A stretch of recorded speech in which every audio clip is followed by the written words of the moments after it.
Welcome back, all my free thinkers, to another episode of the Grow Rich, Grow Happy Crypto Show, that place where we follow the breadcrumbs to wealth. And I'm about to help you see the bigger picture to what's going on in the market and what is to come, just based on BlackRock's head of digital assets says that the bull run is coming, but he's going to tie everything to Bitcoin.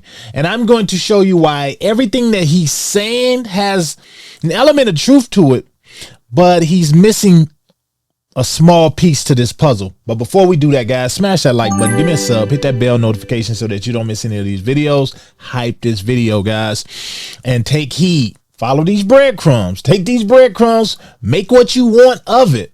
But I'm about to connect some dots for you, and it's up to you to take action, not financial advice. So it says here, and this is the name of the guy, Robbie Mitchnick. He told Yahoo Finance that Bitcoin will likely see a renewal and upward momentum in the next year or so, tied to U.S. debt and deficit discussions intensifying around the midterm elections. His exact words: the more fear there is over the risk of money printing is ultimately the most important fundamental driver. And he's absolutely correct, being that Bitcoin is like digital gold. It is digital gold, but it's like gold saving. And being there's only 21 million Bitcoins, that's all that it will ever be, meaning the government can't come in and just print more. So they are spending, they meaning the government, spend more money than they collect in taxes and debt and all of this. Yet our debt is still at 37 or approaching $37 trillion. So what that does is it makes people take that whole flight risk and say, well, I'm going to go and I'm going to hold some Bitcoin, especially with Bitcoin going down. But it has the opposite effect. When this happens, Bitcoin actually goes up. So they're going to go and they're going to collect their Bitcoin, because this is something that can't be manipulated, or we can't just go and press the button and print more Bitcoin. So essentially that's what he's saying. And he's saying that now Bitcoin, the market, a lot of the altcoins are tied to Bitcoin so close that they mimic what Bitcoin does. Bitcoin goes up, they go up. Bitcoin goes down, they go down. But you guys know where I'm going with this. Except the Canton network, except I believe it's going to be a lot of the Canton network projects are going to decouple as well, just based on how they operate. But check this out, and then I'll come back and we'll talk about it, guys. Check this out. It's been a tough stretch for Bitcoin since last October for all of crypto, and that's consistent in many ways with just about everything that is not AI centric. The AI momentum is certainly sucking a lot of the oxygen out of the room. So you see some of the same impact on gold, precious metals, and other asset types that are not core to the AI trade of late. There is some pause in some of that momentum from people being focused on upping their allocation to AI centric things.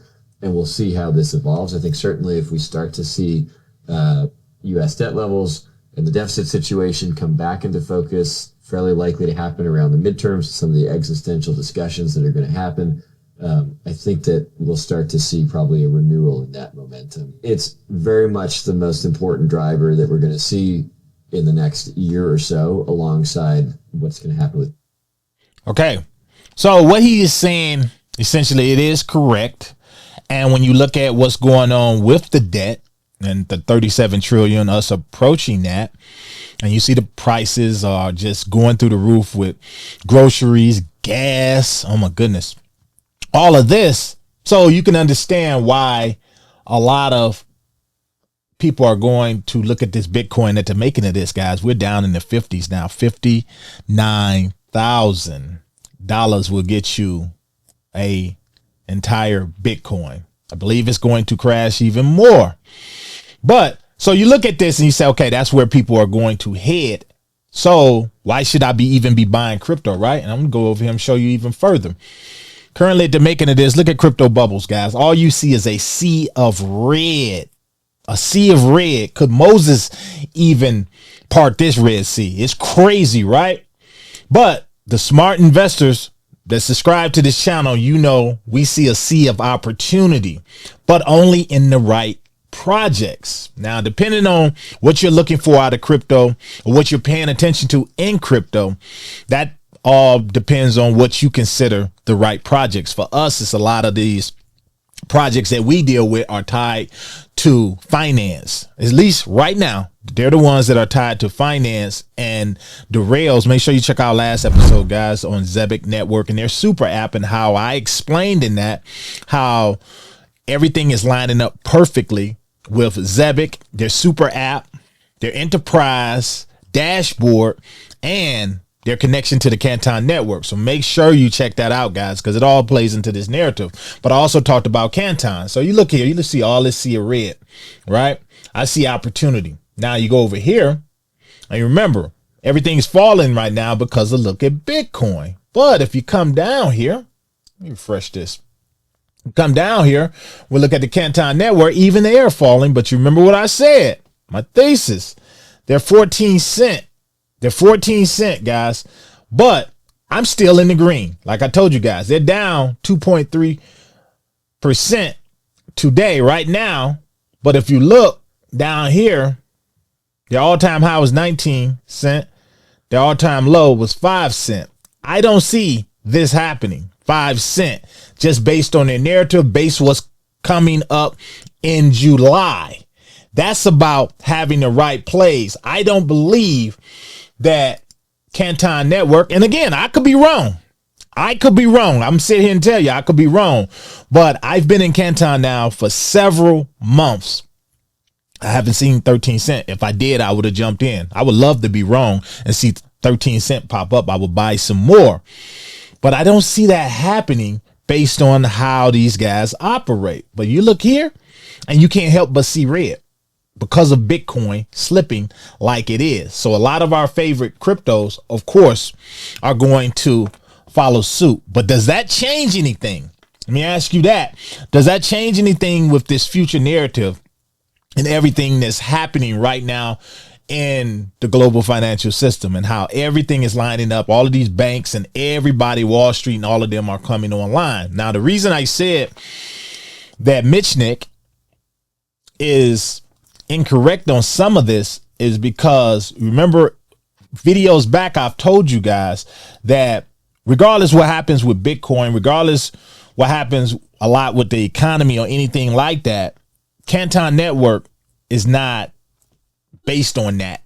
They're based on usage case, and the DTCC, this is why I say whether the Clarity Act get approved this year or not, it's not going to stop the Canton network, because the DTCC, Broadridge, all of these assets, these entities that are connected to them, they're still going to push their stuff through there because they've been approved for that. So it really doesn't matter when it comes to that. It doesn't matter when it comes to what Bitcoin does, because we're looking at usage case. Majority of the market is based on emotions. And that's what you're seeing right now with a lot of the altcoins down. It's based on the emotions tied to Bitcoin, and people think they know what they're talking about. So they look at it and say, Bitcoin's falling, let me pull all my money. That's an emotional move. Canton is not an emotional type play. It is a usage case. Zebic is entering into that usage case where, and that's why I like the plays that I talk about on this channel. Same with Handle. Same with them. Got a lot more to bring you. Same with all of these plays. They are so tied to usage that they're still going to continue to move in that upward position. At least that's how I look at it. You guys let me know down below. What do you think? And what are you holding these days? What are you holding in your wallet, guys? Just name me 2 or 3 of your top plays that are in your wallet. And if you're looking to add any more to, especially right now, again, always, sea of red is a sea of opportunity. But let me know, what are you eyeing these days? I might cover it. Who knows? Let me know down below. To the next one, this is your boy. Keep stacking. Stay consistent. That's how you make your wealth. I'm out. My heart rages around like an ocean.